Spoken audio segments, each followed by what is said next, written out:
नीलम और उसके पति रामलाल गांव में साधारण जीवन जीते थे। पति रिक्शा चलाता और नीलम घर घर जाकर बर्तन साफ करती। उनका सबसे बड़ा सपना था कि उनका बेटा अमन अच्छे स्कूल में पढ़े और जिंदगी में वह सब पाए जो उन्हें नहीं मिला। हर सुबह नीलम थकी आंखों से उठती, अमन का टिफिन बनाती और कहती, बेटा तू बस पढ़ाई कर, बाकी सब मैं संभाल लूंगी। अमन मुस्कुराता और माँ के गाल पर किस करके स्कूल चला जाता। एक दिन नीलम को खांसी आने लगी। पहले तो उसने इसे नजरअंदाज किया, लेकिन धीरे धीरे हालत बिगड़ती गई। रामलाल उसे शहर के डॉक्टर के पास ले गया। जांच के बाद डॉक्टर बोला इलाज हो सकता है, लेकिन खर्चा ज्यादा आएगा। देर हुई तो खतरा बढ़ सकता है। रामलाल का दिल बैठ गया। उसके पास रोज की कमाई से सिर्फ खाने का खर्च चलता था। अमन अभी बच्चा था, उसे कुछ समझ नहीं आ रहा था। नीलम को अपनी बीमारी से ज्यादा चिंता अमन की पढ़ाई की थी।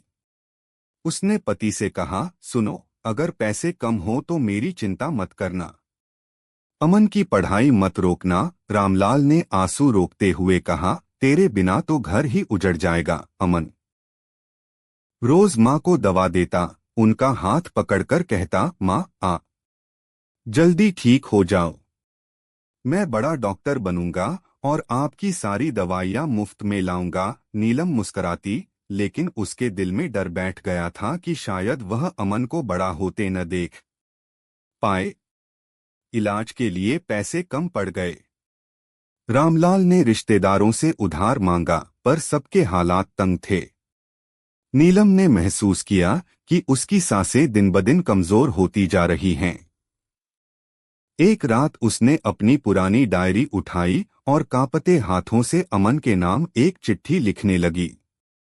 मेरे प्यारे बेटे अमन, अगर माँ कभी तेरे पास न रही तो हिम्मत मत हारना, पढ़ाई पूरी करना, बड़ा आदमी बनना, कभी किसी गरीब को ठुकराना मत, तेरी मेहनत ही मेरा सपना है। बेटा याद रखना, माँ तुझसे बहुत प्यार करती है। उसने आंसू पोंछते हुए चिट्ठी डायरी में रख दी। कुछ ही हफ्तों में नीलम की हालत और बिगड़ गई। अमन स्कूल से आया तो देखा माँ खाट पर लेटी है, सांसें तेज चल रही हैं। उसने माँ का हाथ पकड़कर कहा, माँ आप मुझे छोड़कर मत जाना। नीलम ने कमजोर आवाज में कहा, बेटा मैं हमेशा तेरे साथ रहूंगी, तेरी मेहनत में, तेरे सपनों में। और फिर धीरे धीरे उसकी आंखें बंद हो गईं। घर में सन्नाटा छा गया। अमन फूट फूट कर रो पड़ा। नीलम के जाने के बाद घर टूटा टूटा सा हो गया। रामलाल ने रिक्शा और ज्यादा चलाना शुरू किया ताकि अमन की पढ़ाई न रुके। अमन रोज माँ की डायरी पढ़ता और कसम खाता, माँ आपका सपना अधूरा नहीं रहने दूंगा। अमन ने जी जान से पढ़ाई की। कई बार फीस भरने के पैसे नहीं होते तो वह खुद छोटे मोटे काम करता। रात को पढ़ते पढ़ते सो जाता, लेकिन सुबह फिर उठकर वही जोश। उसे माँ की लिखी चिट्ठी हमेशा ताकत देती। सालों बाद अमन ने इंजीनियरिंग की पढ़ाई पूरी की और बड़ी कंपनी में नौकरी पाई।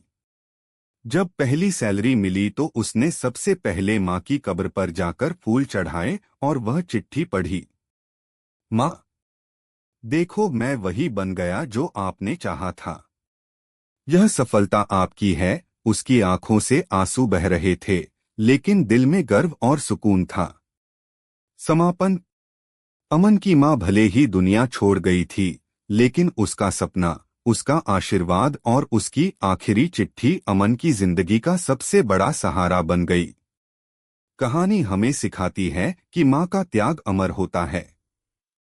उनकी दुआएं हर कठिनाई से बड़ी होती हैं।